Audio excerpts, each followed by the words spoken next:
Hey, je te dis que la saison du taureau cette année est pas de tout repos. Moi qui étais genre, yes, enfin ma saison préférée, je pense que je vais être servi puis que je vais avoir la langue à terre à la fin. Cette semaine, on a beaucoup de choses qui se passent. On a surtout deux tonalités. Encore une fois, on dirait que c'est à saveur du printemps, là, on a toujours deux affaires en parallèle. D'une part, on est en train de terminer tout ce qui se passe en poisson, puis d'autre part, on est en train de continuer l'histoire en bélier, puis prochainement en taureau aussi, qui nous réserve beaucoup d'intensité. Puis je vous dirais que dès qu'on frappe vendredi, ça va y aller par là, puis ça risque de péter de tout bord, tout côté. Dans l'effet saillant, on a Saturne et Vénus qui vont faire une conjonction au nœud nord. On a Vénus qui va aussi faire sa conjonction à Saturne. On a le Soleil qui fait un carré à Pluton et Mars qui fait son opposition à Pluton. Puis on finit avec une nouvelle lune en taureau. On regarde ça ensemble. Re-bienvenue par ici, moi c'est Gabriel et j'adore parler des transits astrologiques du moment afin de pouvoir les prendre en conscience et savoir comment les naviguer au mieux. Si tu as envie de rester à jour avec le ciel tout en gardant les pieds sur terre, je t'invite à t'abonner, à liker cette vidéo-là et à me dire en commentaire comment est-ce que tu anticipes la semaine à venir. Cette semaine, on couvre du 21 au 28 avril 2025. Alors, cette semaine commence lundi avec la Lune qui fait une conjonction à Pluton, un sextile à Mercure et Saturne qui fait sa conjonction au nœud nord. Fait que ça commence quand même sérieux. La Lune est en Verseau à ce moment-ci, alors c'est une Lune qui est un petit peu plus détachée de ses émotions, un petit peu plus froide, mais aussi qui a envie de repousser les limites. C'est une Lune qui nous amène à être un peu dans l'excentricité et de chercher la part qui est différente à l'intérieur de nous. En conjonction à Pluton, ça vient nous amener à prendre conscience de quelque chose. Et puis le sextile de Mercure aussi, donc je vais les prendre ensemble. Il y a quelque chose qui vient être mis en lumière dans notre conscient et qui nous amène des nouvelles informations. Ici, la Lune nous parle toujours de nos besoins, de comment est-ce qu'on prend soin de soi. Pluton vient révéler et Mercure nous parle de notre intellect. Donc c'est pour ça vraiment qu'il y a une prise de conscience ici qui se passe ce lundi qui va nous amener quelque chose de nouveau. Peut-être que c'est d'accepter une part de soi, peut-être que c'est d'agir de manière différente aussi, peut-être que c'est d'exprimer un peu nos besoins ou qui on est de manière aussi différente. Alors ça va être vraiment intéressant de garder l'œil ouvert à ce niveau-ci. Puis pourquoi je dis que c'est quand même une journée qui est importante? Parce que Saturne qui fait sa conjonction au nœud nord, ça nous amène à monter les significations de Saturne à 11 sur 10. Donc Saturne, qu'est-ce que c'est? C'est la responsabilisation, les limites, la sévérité. C'est le fait de sentir qu'il y a une charge supplémentaire qui vient s'ajouter à notre lot. Donc, dépendamment si vous êtes né de jour ou de nuit, c'est pris de manière différente. Surtout les gens nés de nuit vont avoir un peu plus de difficultés. Mais donc ici, c'est de voir en fait cette nouvelle chose qui est révélée. Comment est-ce que ça vient nous impacter et quel genre de prise de responsabilité on a besoin de faire par rapport à elle. C'est vraiment ça que lundi nous réserve. Donc, ça donne le ton pour la semaine. Mardi, on a la Lune qui fait un trigone à Jupiter et un carré à Uranus. Donc, ici, une journée où est-ce qu'il y a quelque chose de très positif et quelque chose d'un petit peu plus contraignant. Alors, le trigone à Jupiter, c'est vraiment cette ouverture d'esprit, c'est le besoin de prendre soin de soi, mais davantage. Jupiter est une planète qui vient empuissancer, augmenter en fait les planètes qui sont en contact avec elle, donc la Lune ici vient être chargée à bloc d'une certaine façon. Puis c'est tant mieux, parce que Jupiter est dans le signe des Gémeaux, elle a envie de comprendre les choses et le jour précédent, lundi, on a peut-être eu quelque chose qui s'est révélé à nous. Donc, c'est de voir ici quel genre d'apprentissage, de leçons on peut tirer de ces choses-là, puis comment est-ce qu'on peut les intégrer aussi. Puis peut-être que ça nous amène aussi à suivre notre curiosité, puis à aller à droite à gauche pour voir comment est-ce qu'on pourrait ajouter ou avoir plus de perspectives par rapport à ces découvertes qu'on a eues. Le carré d'Uranus, ça, comme vous le savez, c'est quelque chose d'un peu plus inconfortable. Ça vient nous tirer le tapis sous les pieds, ça vient nous amener des surprises parfois un peu moins intéressantes. La Lune, comme je disais, ça parle de nos besoins, de nos émotions et tout ça, mais c'est aussi au niveau du corps. Donc, peut-être une journée où est-ce qu'on peut essayer de capitaliser sur le bon et puis s'attendre à ce qu'il y ait peut-être quelque chose qui déraille en plein milieu de journée, mais que c'est passager et d'accepter que ce soit comme ça. Mercredi, on a la Lune qui va entrer en Poisson et le Soleil qui va faire un carré à Pluton. Donc, la Lune en Poisson, ça nous replonge dans nos émotions. Ça nous refait connecter à notre intuition, à plus grand que soi. C'est là qu'on va aller vraiment être capable de se laisser infuser à travers tout ce qu'on a découvert peut-être en début de semaine. Ici, c'est vraiment une période un peu plus passive, j'ai le goût de dire, mais pas nécessairement où est-ce qu'on fait rien, mais on est plutôt à l'écoute. On est dans la réception pour voir de quoi il en retourne et savoir comment est-ce que surtout on se sent par rapport à ça. Alors ici, une Lune qui nous ramène à reconnecter à nous-mêmes. Le Soleil qui fait un carré à Pluton, c'est la chose qui est un petit peu difficile pour cette fameuse saison du Taureau, qui, je le rappelle, est la saison la plus magnifique de toutes. Cette année et pour pas mal les prochaines années à venir, on va avoir ce carré de Pluton qui va venir nous aider à déterrer des choses. Alors, le Soleil en Taureau a envie de lenteur, a envie de stabilité, a envie de pouvoir se poser, de prendre le temps. C'est un Soleil qui a aussi envie de reconnecter à ses sens. Alors ici, on a un beau travail avec la Lune qui justement nous ramène à notre intérieur, nous ramène à nos ressentis, puis le Soleil en Taureau est là aussi. Le carré de Pluton, en fait, Pluton, c'est une planète qui nous amène toujours des défis à la hauteur de qui on est. Dans un aspect de carré, il y a une tension, il y a quelque chose qui dérange. En l'occurrence, on a peut-être eu quelque chose de nouveau qui s'est présenté à nous en début de semaine. Et donc, c'est peut-être ça ici qui vient nous déranger.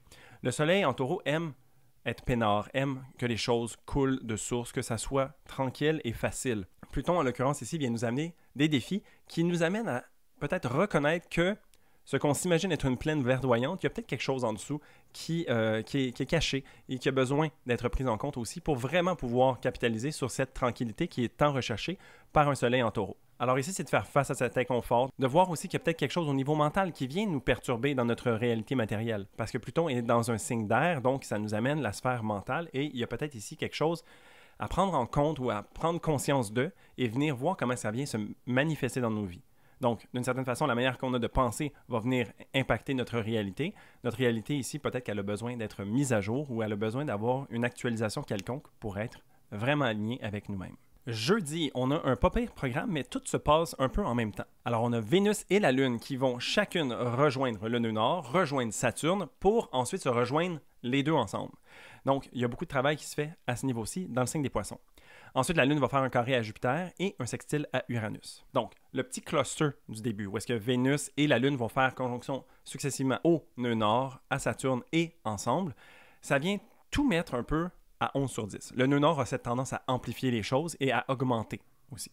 Donc, on a une Vénus qui est en Poisson, qui est très bien. Elle est en exaltation, elle est forte, elle est ressourcée, elle est dans son mouvement direct. C'est une étoile du matin qu'on appelle, donc elle est à la recherche de quelque chose. Elle a envie d'être dans l'action, elle a envie d'avancer. Et puis, ça fait du bien parce que tout le début de l'année a été un peu plus au ralenti. Et puis, ben là, on commence à se dégourdir un petit peu. Donc, ici, on y va à fond là-dedans. Vénus, qu'est-ce que ça représente aussi? C'est nos choix, nos relations et qu'est-ce qu'on aime dans la vie, qu'est-ce qu'on trouve de beau et comment est-ce qu'on s'entoure de ces choses-là. Donc, il y a vraiment cette nature-là ici. Du côté de la Lune, ben, je l'ai dit en début de semaine, mais c'est vraiment tout ce qui est attrait à nos besoins, nos sentiments, nos humeurs, nos circonstances aussi autour de nous, notre corps, notre santé. La famille, c'est tous ces sujets-là ici qui viennent être mis de l'avant et qui nous amènent toutes, dans ce signe des Poissons, à reconnecter à comment est-ce qu'on se sent à l'intérieur de nous. Donc, c'est vraiment une volonté de connecter avec son intuition et puis d'écouter sa petite voix intérieure. Il y a quand même un côté de responsabilité, où est-ce que les choses ne sont pas à prendre à la légère pour autant. Vénus en Poisson, elle est bien. La Lune en Poisson, elle est bien aussi. Et puis, ils sont toutes crinquées à 1000.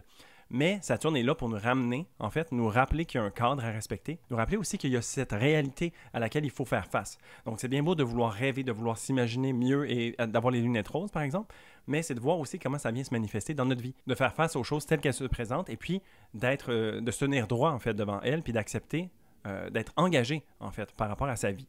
Donc ici, Saturne vient nous redresser d'une certaine façon parce qu'on peut avoir tendance à partir avec Vénus et la Lune en Poisson, mais c'est sûr qu'on aimerait mieux être ailleurs, peut-être on aimerait mieux aller voir les choses qui sont plus belles puis se faire fi de ce qui est un petit peu plus difficile à regarder, mais Saturne est là pour garder le jeu et maintenir les règles. Ensuite, la Lune va faire un carré à Jupiter. Ici, ben, c'est toujours intéressant une Lune carré Jupiter, il faut juste faire attention de ne pas divaguer, de ne pas aller à outre mesure.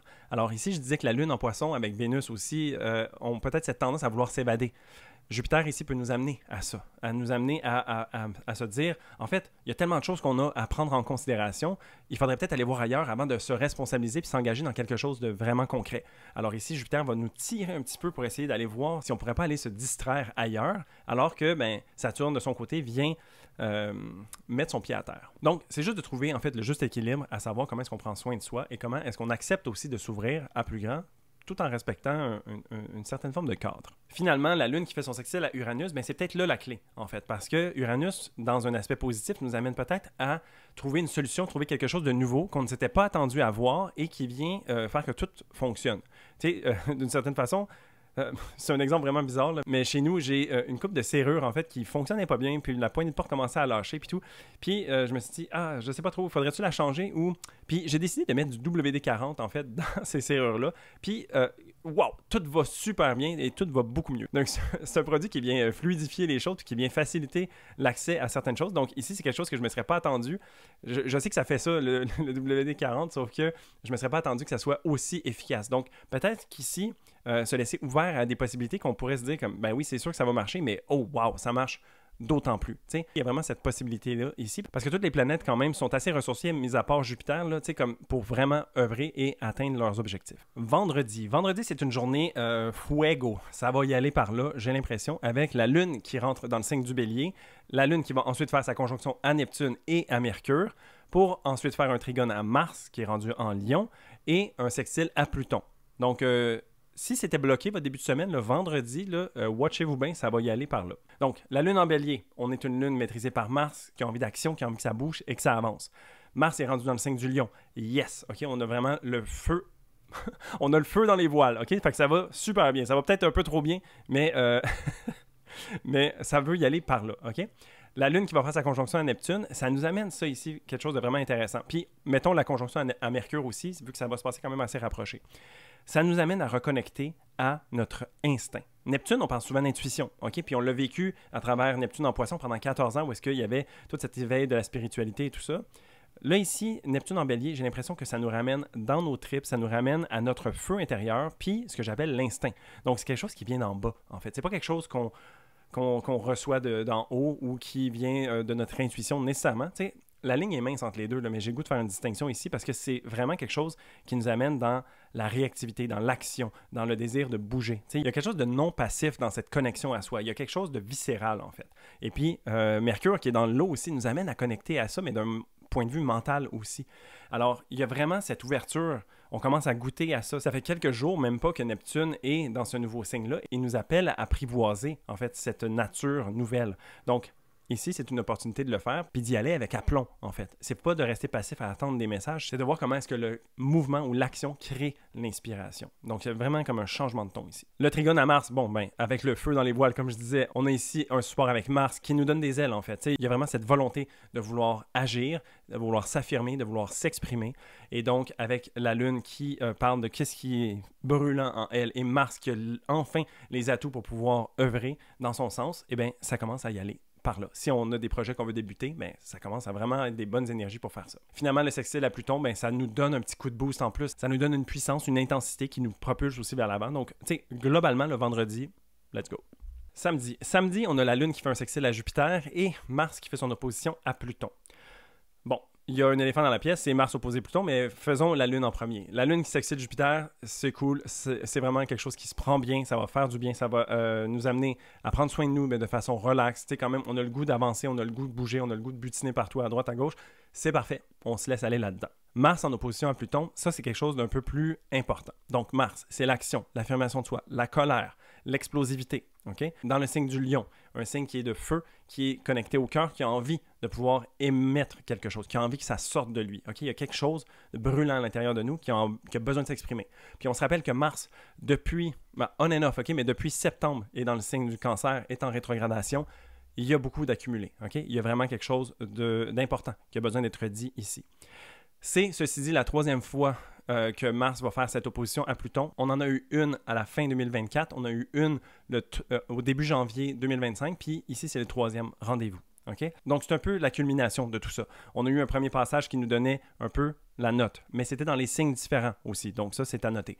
Ensuite, quand on était en rétrogradation, on a eu un conflit, on a eu quelque chose qui a été mis en lumière. Il y a quelque chose qui nous a peut-être dérangé, qui a été mis de l'avant, qui nous demandait de prendre action, mais qui n'était pas nécessairement possible de le faire. Okay? Quelque chose de frustrant ou qui nous a éveillé de la colère à l'intérieur de nous, qui s'est passé ce moment-là. C'était environ autour du 3 janvier. Et là, ici, c'est comme si c'était la culmination de ça. Là, Mars est en mouvement direct. Il a de la puissance, il est capable de pouvoir œuvrer, et cette rencontre a le potentiel d'être explosive. Pluton est une planète, comme je disais plus tôt, qui est intense, qui amplifie les choses, qui nous met aussi face à nous-mêmes, qui nous met des défis à la hauteur de qui on est, on se rappelle. Donc, Pluton ici, qui vient révéler, qui vient les amener outre mesure, qui vient les pousser à leur extrême, rencontre une planète, Mars, qui a beaucoup, qui est très chargée. Alors ici, c'est pour ça ici que je dis que ça peut être explosif, parce que c'est une rencontre importante qui a besoin de s'exprimer. Un Mars opposé Pluton va prendre tous les moyens nécessaires pour faire passer son message. Mars, je le disais à travers la description, que c'est une planète qui représente la colère. Donc on peut s'imaginer ici qu'il y a cet aspect de colère qui peut se faire ressentir. Il y a quelque chose qui bouille à l'intérieur de nous, mais depuis trop longtemps. On est sur le presto, puis on l'a oublié d'une certaine façon, mais il faut ouvrir le gasket pour que ça pète, pour que ça sorte. Il faut trouver des manières de faire ça de façon alignée avec soi. La colère n'est pas foncièrement négative, elle fait partie de l'expression humaine, et puis c'est une énergie créative. Donc, comment est-ce qu'on peut canaliser en fait cette puissance-là pour être capable de pouvoir en tirer profit? C'est sûr qu'on prend les choses à la hauteur de ce qu'on est capable de faire. Okay? Ça se peut que ça soit outre mesure, mais je pense que déjà de se rappeler que samedi risque d'être un petit peu à saveur explosive, tone it down. T'sais, on est capable de peut-être prendre ça cool, de se laisser accepter certaines choses. C'est comme de se dire, OK, soyons en mode peut-être observateur. Ça pourrait être une bonne façon de le faire. Quoique, ça va pas être facile pour tout le monde, mais observer, en fait, comme se prendre la charge de ce que ça représente, voir c'est quoi qui se manifeste en nous, quel genre de réaction, quel genre d'émotion ressort, et puis choisir d'agir plus tard. T'sais, pas d'agir nécessairement sous le coup de la colère, sous la réactivité. Parce qu'il y a quelque chose de très atomique, en fait, là-dedans, ici. Okay? Et puis, ben, peut-être que ça serait plus judicieux d'être en mode, OK, je prends ce que ça représente, et puis j'agirai une fois que j'aurai la tête froide, d'une certaine façon. Autant que faire se peut, hein, parce que ça se peut aussi que ce soit des circonstances qui nous arrivent, tout dépendamment où est-ce que Mars se situe dans votre carte et qu'est-ce qu'elle maîtrise. J'imagine que les ascendants bélier ou les ascendants scorpion, vous êtes un peu plus à l'avant-plan de ce que ce transit-là représente. Peut-être que vous pouvez vous remémorer qu'est-ce qui se passait au début janvier, au mois de décembre aussi, pour voir, OK, y a-t-il une suite logique qui peut se culminer à quelque chose ici, puis de se préparer en conséquence, au lieu d'être surpris puis d'être dans la réactivité, d'être dans l'acceptation, l'ouverture et puis la canalisation de manière positive. Donc, je ne veux pas faire peur avec ce transit-là nécessairement, mais c'est quand même un transit majeur de l'année. Et puis, ben, c'est à un moment aussi tournant où est-ce que tout recommence à aller de l'avant et puis on ne veut pas que tout pète en même temps. Donc, le mot d'ordre, c'est on canalise de manière juste et alignée avec soi-même et puis tout devrait bien aller. Et donc, tout ça nous amène à dimanche. Dimanche qui n'est pas nécessairement de tout repos non plus. Alors, on a une nouvelle lune en taureau avec la lune qui va faire un carré à Pluton et un carré à Mars. Quand je disais que la saison du taureau était peut-être pas la plus tranquille cette année, on voit un petit peu pourquoi. Quand même, cette fin de semaine, prenez ça chill. Tu sais, si vous pouvez aller dans la nature, ça pourrait être vraiment nice de prendre aussi un petit moment pour vous reposer. Peut-être, ça se peut qu'il y en ait qui soient un petit peu fatigués avec tout ça, mais on prend ça comme on peut. Donc, pour dimanche uniquement, une nouvelle lune en taureau, c'est un moment de planter des nouvelles intentions, quelque chose de nouveau, de neuf. Ici, une nouvelle lune en taureau, on a besoin de stabilité, on a besoin de se sentir en sécurité, de sentir aussi que les choses ont une place et puis qu'on a une certaine forme d'ancrage ou de mainmise sur nos circonstances. Donc, comment est-ce qu'on peut s'offrir de la simplicité, de l'équilibre, de l'ancrage et, somme toute, une plateforme solide sur laquelle se tenir, OK? Parce qu'on est face à des transits qui nous demandent d'être forts quand même, OK? Donc, c'est d'être le plus groundé possible pour faire face à ce qui se présente devant nous. Alors, la Lune qui va faire son carré à Pluton, bon, c'est la suite un petit peu de cette conjonction qu'on a eue le lundi où est-ce qu'il y a quelque chose qui se révèle. Ici, cette chose-là commence à déranger, commence à ne pas trouver sa place peut-être aussi. Tu sais, on essaie de réfléchir à comment est-ce qu'on peut y arriver, puis on n'y arrive pas parce qu'il y a peut-être d'autres choses qui sont mises en ligne de compte. Tu sais. Le contact entre Mars et Pluton va peut-être venir aussi raviver une colère, quelque chose, une frustration. Et puis ici, ça serait de voir comment est-ce que cette frustration-là est vécue à l'intérieur de nous. La Lune fait son carré à Pluton, donc il y a cette tension-là, mais elle fait aussi son carré à Mars. Donc, c'est vraiment de la frustration qui se construit à l'intérieur de nous et qui a besoin de trouver refuge, qui a besoin de trouver un exutoire plutôt. Hein? On ne veut pas nécessairement la garder, cette colère-là. On ne veut pas l'enfuir à l'intérieur de nous. On veut plutôt être capable de la canaliser à la bonne place. Alors ici, accepter que la journée du samedi est peut-être un petit peu intense. Accepter qu'il y a certaines frustrations qui naissent de ça et qui ont peut-être besoin d'être exprimées de façon correcte. Et donc, trouver des astuces pour y arriver.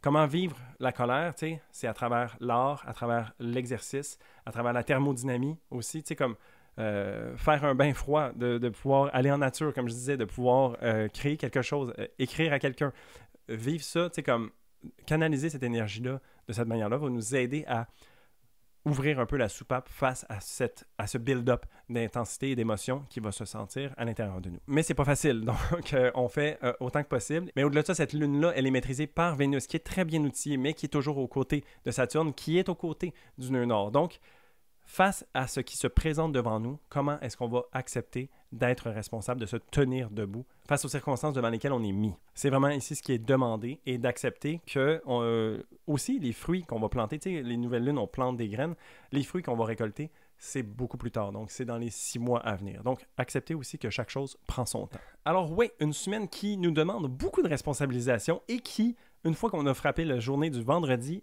fly comme c'est pas possible.